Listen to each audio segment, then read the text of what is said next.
Priestesses in the Church.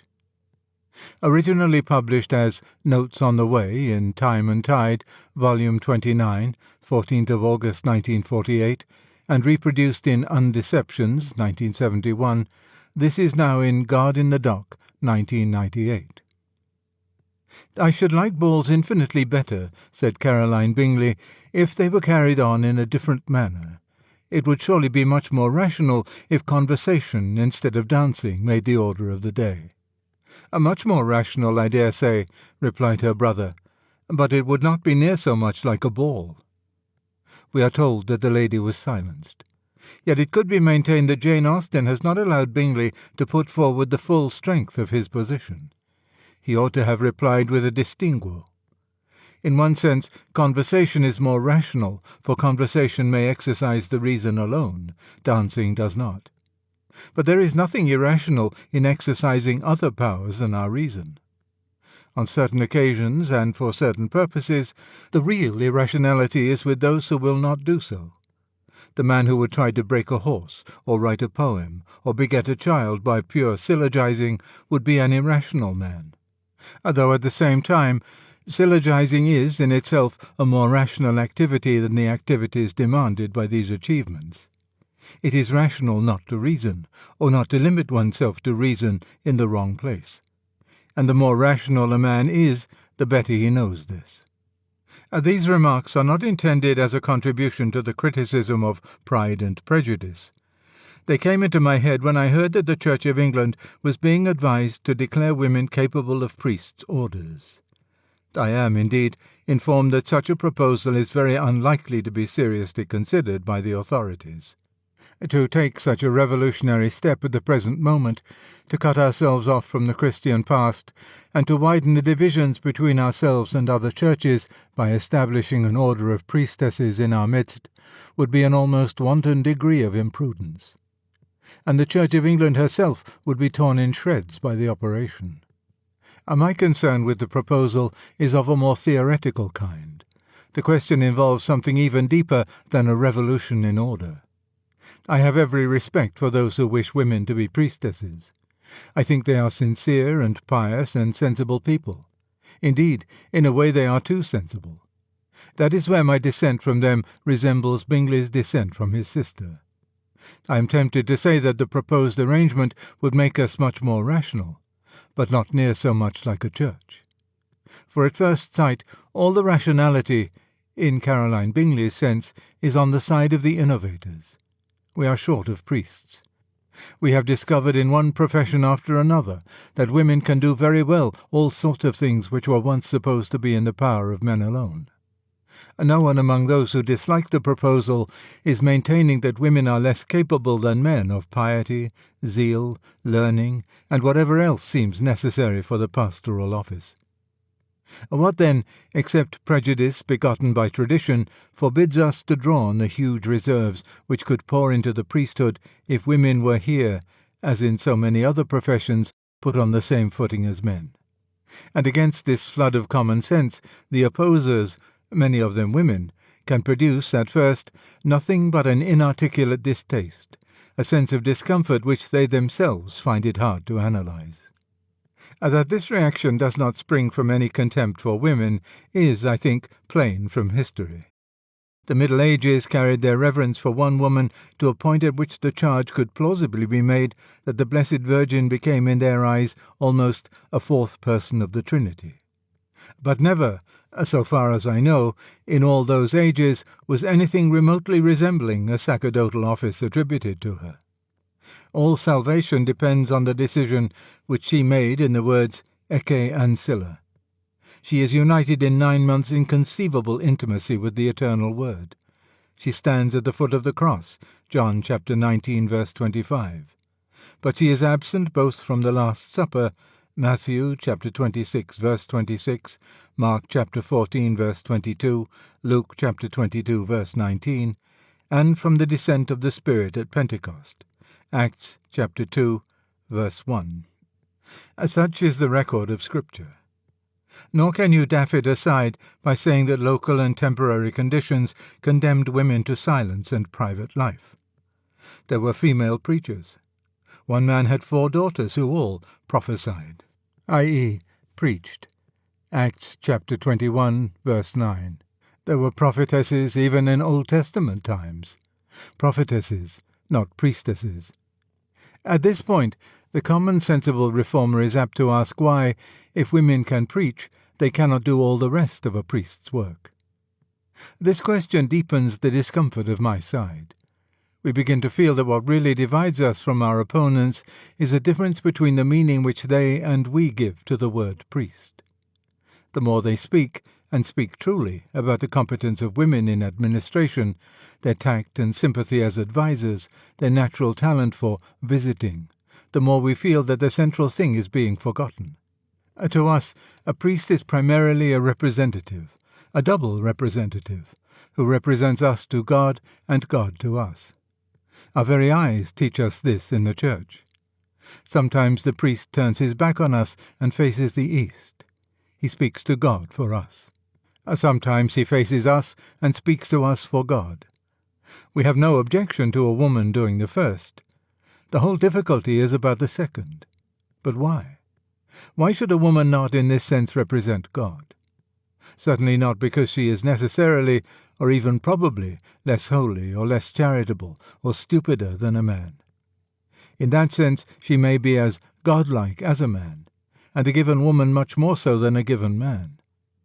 The sense in which she cannot represent God will perhaps be plainer if we look at the thing the other way round. Suppose the reformer stops saying that a good woman may be like God, and begins saying that God is like a good woman. Suppose he says that we might just as well pray to our Mother which art in heaven as to our Father. Suppose he suggests that the Incarnation might just as well have taken a female as a male form, and the second person of the Trinity be as well called the daughter as the Son. Suppose, finally, that the mystical marriage were reversed, that the Church were the bridegroom and Christ the bride. All this, as it seems to me, is involved in the claim that a woman can represent God as a priest does. And now it is surely the case that if all these supposals were ever carried into effect, we should be embarked on a different religion. Goddesses have, of course, been worshipped. Many religions have had priestesses. But they are religions quite different in character from Christianity. Common sense, disregarding the discomfort or even the horror which the idea of turning all our theological language into the feminine gender arouses in most Christians, will ask, why not? Since God is in fact not a biological being and has no sex, what can it matter whether we say he or she, father or mother, son or daughter? But Christians think that God himself has taught us how to speak of him. To say that it does not matter is to say either that all masculine imagery is not inspired, is merely human in origin, or else that, though inspired, it is quite arbitrary and unessential. And this is surely intolerable. Or, if tolerable, it is an argument not in favour of Christian priestesses, but against Christianity. It is also surely based on a shallow view of imagery. Without drawing upon religion, we know from our poetical experience that image and apprehension cleave closer together than common sense is here prepared to admit. That a child who had been taught to pray to a mother in heaven would have a religious life radically different from that of a Christian child. And as image and apprehension are in an organic unity, so, for a Christian, are human body and human soul. The innovators are really implying that sex is something superficial, irrelevant to the spiritual life. To say that men and women are equally eligible for a certain profession is to say that for the purposes of that profession their sex is irrelevant. We are, within that context, treating both as neuters. As the state grows more like a hive or an anthill, it needs an increasing number of workers who can be treated as neuters. This may be inevitable for our secular life. But in our Christian life we must return to reality. There we are not homogeneous units, but different and complementary organs of a mystical body. Lady Nanbenholm has claimed that the equality of men and women is a Christian principle. I do not remember the text in Scripture, nor the Fathers, nor Hooker, nor the Prayer Book which asserts it. But that is not here my point. The point is that unless equal means interchangeable, equality makes nothing for the priesthood of women. And the kind of equality which implies that the equals are interchangeable, like counters or identical machines, is, among humans, a legal fiction. It may be a useful legal fiction, but in church we turn our back on fictions. One of the ends for which sex was created was to symbolize to us the hidden things of God. One of the functions of human marriage is to express the nature of the union between Christ and the Church. We have no authority to take the living and seminal figures which God has painted on the canvas of our nature and shift them about as if they were mere geometrical figures.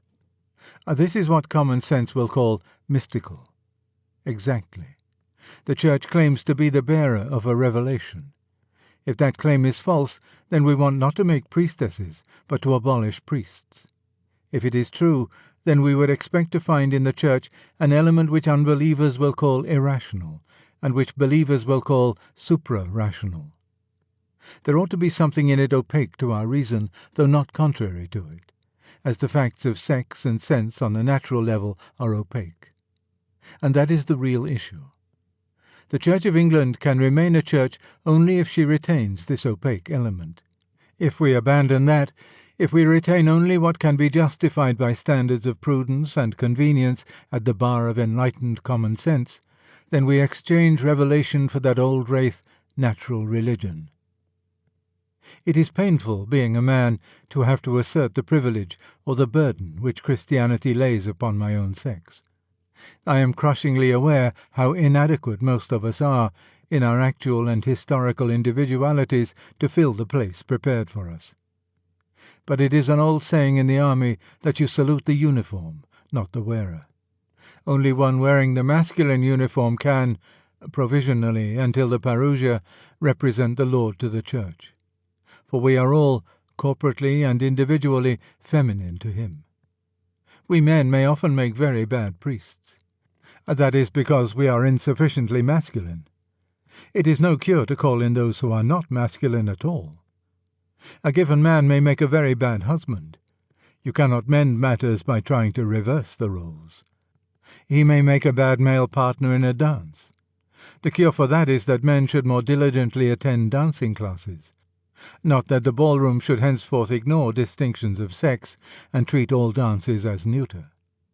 That would, of course, be eminently sensible, civilized, and enlightened, but, once more, not near so much like a ball. And this parallel between the Church and the ball is not so fanciful as some would think. The Church ought to be more like a ball than it is like a factory or a political party. Or, to speak more strictly, they are at the circumference and the Church at the centre, and the ball comes in between. The factory and the political party are artificial creations. A breath can make them as a breath has made. In them we are not dealing with human beings in their concrete entirety, only with hands or voters. I am not, of course, using artificial in any derogatory sense. Such artifices are necessary. But because they are our artifices, we are free to shuffle, scrap, and experiment as we please. But the ball exists to stylize something which is natural, and which concerns human beings in their entirety, namely, courtship. We cannot shuffle or tamper so much. With the Church we are farther in, for there we are dealing with male and female not merely as facts of nature, but as the live and awful shadows of realities utterly beyond our control and largely beyond our direct knowledge. Or rather, we are not dealing with them, but, as we shall soon learn if we meddle, they are dealing with us. Use the referral link in the description to support the channel.